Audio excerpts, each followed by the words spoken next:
Dear students, good morning to all of you. जैसे आप सब जानते हैं कि हमने लास्ट क्लास जो थी वो लास्ट क्लास में एक्सरसाइज 8.2 को कंप्लीट कर लिया था। आज नेक्स्ट एक्सरसाइज हमने पढ़नी है।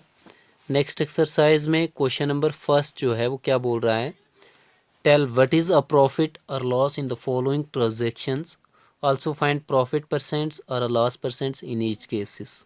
ठीक है, तो पहले मैं आपको प्रॉफिट और लॉस के बारे में कुछ जो है फॉर्मूले जो हैं वो करवा देता हूँ इम्पोर्टेंट। जैसे दो कंडीशंस हैं आपके पास, सेलिंग प्राइस मतलब किसी चीज़ की वो प्राइस जिसमें शॉपकीपर आपको वो चीज़ बेच रहा है, और दूसरा होता है कॉस्ट प्राइस वो प्राइस होती है किसी भी ऑब्जेक्ट की या किसी भी चीज़ की जिस प्राइस में उस शॉपकीपर को वो ऑब्जेक्ट जो है वो जिसमें उसने ख़रीदा है। ठीक है, तो जब भी सेलिंग प्राइस जो है, मतलब मान लो ये पेन जो है वो एक शॉपकीपर को 10 रुपीज़ का आया था, लेकिन शॉपकीपर ने मुझे जो है वो 20 रुपीज़ में दिया, तो इट मीन्स इस पेन की कॉस्ट प्राइस क्या थी, शॉपकीपर के बेस पे कॉस्ट प्राइस थी इसकी 10 रुपीज़, लेकिन उसने सेल किया, उसने बेचा कितने में, 20 रुपीज़ में बेचा। तो कंडीशंस दो होती हैं कि सेलिंग प्राइस जब कॉस्ट प्राइस से बड़ी होती है, दूसरी कंडीशंस होती है कि यही सेलिंग प्राइस जो है वो कॉस्ट प्राइस से छोटी होती है। क्या होती है? छोटी होती है। सेलिंग प्राइस ग्रेटर होती है, कॉस्ट प्राइस स्मॉलर होती है, छोटी होती है। ठीक है, तो जब ये कंडीशंस होती है तो तब क्या है, शॉपकीपर को प्रॉफिट होगा। क्या होगा? प्रॉफिट होगा। इट मीन्स 10 रुपीज़ का उसने पेन लिया था, लेकिन मुझे जो है वो 20 रुपीज़ में बेचा है, तो इट मीन्स उसको क्या हुआ कि प्रॉफिट हुआ। क्या हुआ? प्रॉफिट हुआ। प्रॉफिट जब भी निकालना होता है तो सेलिंग प्राइस में से आप माइनस कर लेते हो कॉस्ट प्राइस को। ठीक है, दूसरी कंडीशंस, जब कॉस्ट प्राइस इसी पेन की हम मान लेते हैं 10 रुपीज़ है, लेकिन एक शॉपकीपर ने मुझे इसको 5 रुपीज़ में बेच दिया, तो अब शॉपकीपर को कितने रुपए का नुकसान हुआ है? 5 रुपये का नुकसान हुआ है, लॉस हुआ है उसको। कितने का? 5 रुपीज़ का। तो इट मीन्स जब लॉस होता है तो तब कॉस्ट प्राइस में से माइनस करते हैं सेलिंग प्राइस को। ये दो कंडीशंस हैं।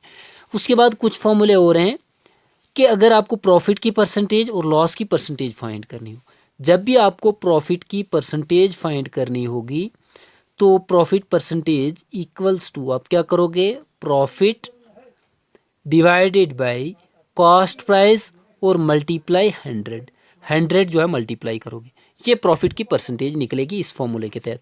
दूसरी कंडीशंस यहाँ पे, जब आपको लॉस की परसेंटेज निकालनी है कि मतलब किसी आदमी को कितने परसेंट का लॉस हो गया है, तो जब वो निकालोगे कितने परसेंट लॉस हो गया है, तो लॉस जो आपने ऊपर निकाला है उसको न्यूमरेटर में रखोगे, डिनोमिनेटर में कॉस्ट प्राइस होगी, और मल्टीप्लाई आप किससे कर लोगे, इसको 100 से कर लोगे।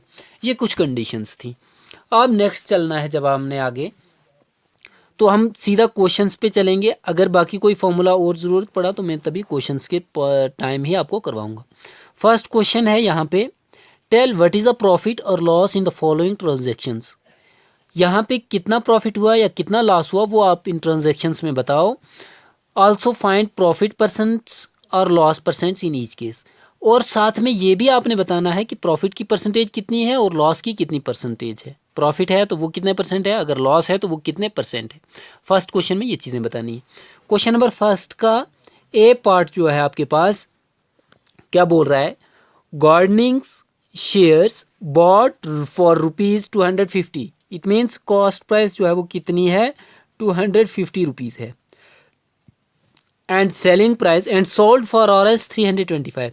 तो सेलिंग प्राइस कितनी हो गई, 325। सोल्ड इट मीन्स बेचा है, बॉट इट मीन्स खरीदा है उसने। ठीक है, तो कॉस्ट प्राइस उसकी किसी आर्टिकल्स की 250 थी और सेलिंग प्राइस उसी को उसने 325 रुपये में बेच दिया। अब जब आप इसका क्या निकालोगे, यहाँ से आपको देखने में ही पता चल रहा है कि सेलिंग प्राइस बड़ा है कॉस्ट प्राइस से। इट मीन्स देखने से ही आपको पता चल गया कि इसको क्या हुआ होगा, प्रॉफिट हुआ होगा। क्या हुआ होगा, प्रॉफिट हुआ होगा।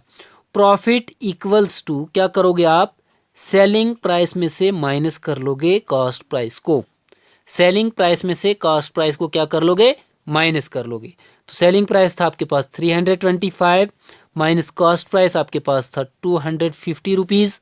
तो जब माइनस करेंगे तो आपके पास क्या हो जाएगा, 5 में से 0 को माइनस किया तो 5, यहाँ पे 2 है, यहाँ से यहाँ कैरी लाते हैं 12, 12 में से 5 को माइनस करते हैं तो 7, अब 2 बचा हुआ, 2 में से 2 0, 75 रुपीज़ का प्रॉफिट हुआ है।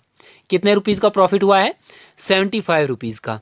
अब आपने क्या निकालना था इसमें प्रॉफिट, जब आपके पास ये निकल गया तो अब आपने निकालना थी प्रॉफिट की परसेंटेज कि कितने परसेंट का प्रॉफिट हुआ है, प्रॉफिट परसेंटेज निकालनी है। तो प्रॉफिट परसेंटेज के लिए मैंने ऊपर अभी आपको फॉर्मूला करवाया, वहाँ पे मैंने बताया क्या कि profit divided by cost price multiply किससे करना है, 100 से करना है, क्योंकि परसेंटेज निकालनी है, इट मीन्स 100 से मल्टीप्लाई तो आपको हर हालत में करना पड़ेगा।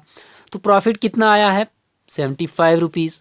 कॉस्ट प्राइस क्या थी, ये आपके पास गिवन थी 250 रुपीज़, और मल्टीप्लाई कर लोगे आप किससे, 100 से।